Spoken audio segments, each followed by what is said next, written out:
Saya punya senior-senior, rekan-rekan dari Madya. Mereka tanya saya, kira-kira mungkin di tahun-tahun yang akan datang adakah untuk Madya lagi yang mungkin bisa bergabung? Teman-teman juga, kalau misalkan tahun depan ada lagi mau ikut gitu Pak. Tim Red saya menyampaikan pesan, terima kasih sudah menerima salah satu wartawan untuk bisa mengikuti program yang cukup bermanfaat ini. Dengan mengikuti kegiatan ini, saya bisa lebih tahu, lebih detail cara penulisan berita yang baik dan benar. Terima kasih banyak buat Pak Nurkoli selaku mentor. Memang ada berita-berita dari Klip Papua yang sempat direvisi, itu menjadi atensi buat kami untuk pengembangan hari ini ke depan, supaya memang tidak hanya sekedar menulis, tapi ada peran kita dengan memberikan kaidah-kaidah apa yang menjadi permasalahan di masyarakat, kami bisa sampaikan secara baik, benar, agar tidak menjadi simpang siur. Terima kasih atas kesempatannya saya bisa bergabung dalam program ini, terutama dalam sisi penulisan jurnalistik yang sesuai dengan kode etik langsung dari pematerinya. Saya belajar gimana caranya menulis liputan lapangan yang menarik bagi masyarakat, tidak hanya seperti tulisan rilis-rilis yang kayak biasanya. Dan saya juga belajar menulis tulisan untuk CSR yang tidak hanya sebagai tulisan sebagai branding aja. Jujur, kegiatan fellowship ini sangat bermanfaat sekali.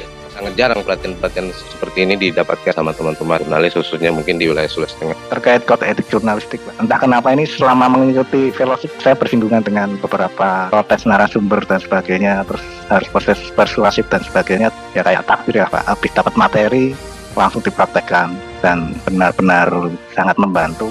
Banyak ilmu yang saya dapatkan bagaimana cara kerja jurnalis yang sesungguhnya, karena selama ini di media online itu kan kita dituntut untuk mengejar target pemberitaan, tapi sebagai jurnalis itu ternyata harus kerja cerdas dan bukan hanya sekedar kerja keras. Terkait penulisan berita, kebetulan saya sempat berkonsultasi juga dengan Pak Frans sebagai mentor saya. Beliau pada saat itu menyarankan saya supaya lebih fokus dalam angle yang memang saya pilih untuk berita itu. Saya banyak tahu ini soal kode etik jurnalistik, ternyata memang masih banyak yang harus saya pelajari juga.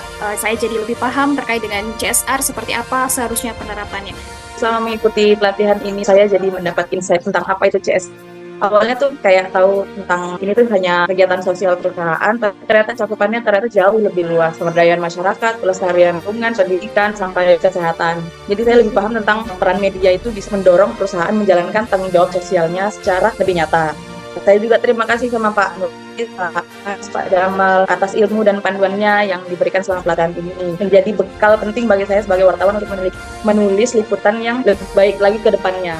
Mengikuti pelatihan ini menjawab kegalauan saya terkait posisi jurnalistik dalam pemberitaan CSR, ya juga mendapatkan insight-insight dia lebih mendalam tentang kejurnalistikan Pak dari para mentor semua, dan khususnya tentang SEO kemarin.